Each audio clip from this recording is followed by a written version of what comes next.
Hi, it's Kamon Reynolds, and man, it is hot and humid here, but I've got this hive with only 8 frames of comb in this honey super, and I want to talk about 9 frames versus 8 frames in your honey super. So brood chambers, totally different situation. You can do 10 frames in a 10 frame box, or you can do 9 frames in a 10 frame box, and that's the way a lot of commercial beekeepers and beekeepers of old have done it, because you save 10% on your equipment. If you have 1,000 boxes, then that means if you pull 1 frame out of each box, then you have an extra 100 combs or 100 frames, and that saves you a little bit of money. Plus, it can be a little bit easier to pull frames apart when they're not all wedged in there together with 10. However, I prefer to have 10 frames these days in my brood chambers because I'm running single brood management. So I was just down in here, just nothing but bee bread and just tons of brood down into this chamber. There's very little honey. Once the bees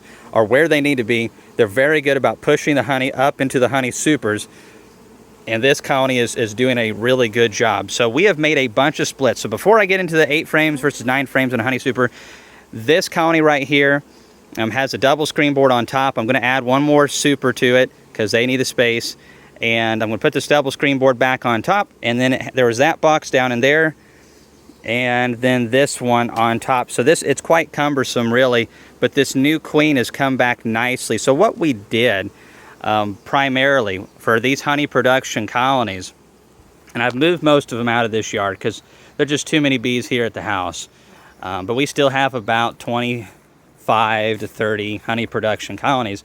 But what I've been doing this morning is going into these splits that we made off of these and adding boxes of foundation, because they need it. So we're going down below, finding a frame of eggs and larvae, and we are bringing that, oh, let's see if I can do this. I scraped a little bit of honey off, but then we're bringing that one comb up here with some awesome coated foundations with our own beeswax, because it makes a difference, especially on little colonies. Whoops, sorry about that. Oh, Laurel, I need you. She's busy right now. And I wasn't planning on doing a video either. So, but these are all split. So we went into these honey production colonies and we pulled everything but 4 frames of brood. All the rest of the brood went into these extra colonies that are here and here and here. I've got about 20 something of those still here at the house. And they look great. We had awesome queens come back on them.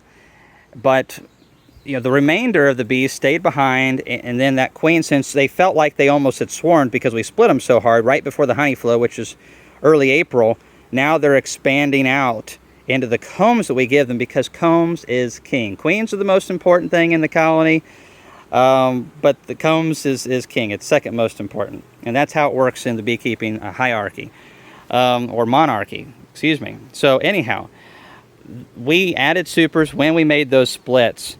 And because they had so much room to put that incoming nectar, they already felt the stimuli of swarming. Because we made those splits, it really retards swarming.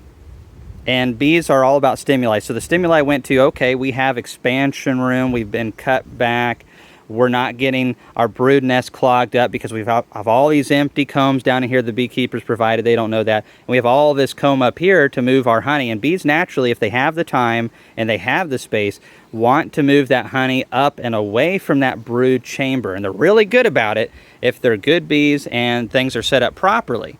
So this hive over here, getting back to the combs, has got 2 supers on it, fixing to have another one.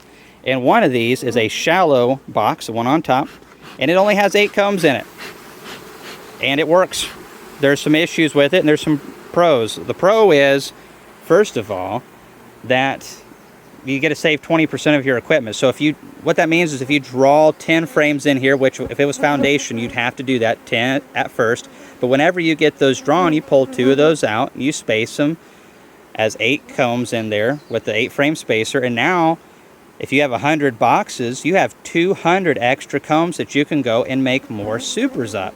And you want to talk about fat combs? Oh yeah, these combs are going to be fat, and it's going to be easy to uncap. That's another one of the pros to it, is more combs, and you get easier uncapping to a degree. Now, if you'll look down in there, you see some of this bridge comb.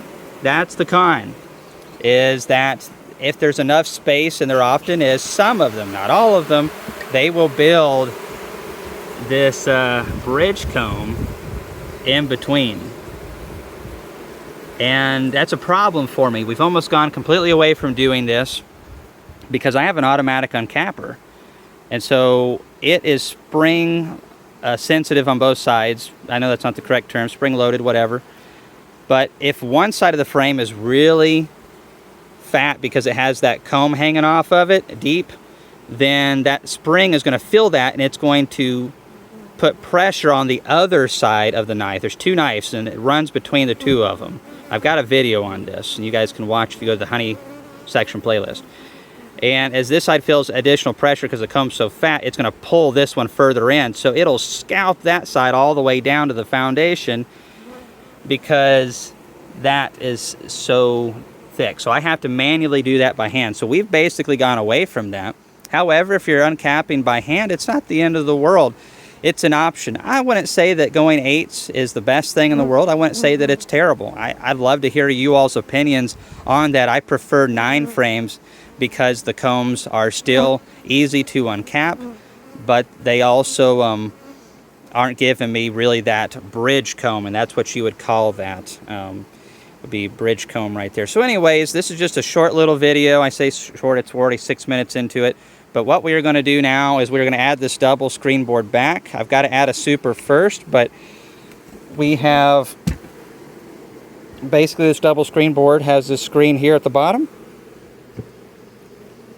And then it has one up top. The bees can't touch each other, so they can't exchange any of the mandibular pheromone the queen produces. So neither side knows that there's a queen down below or a queen up above.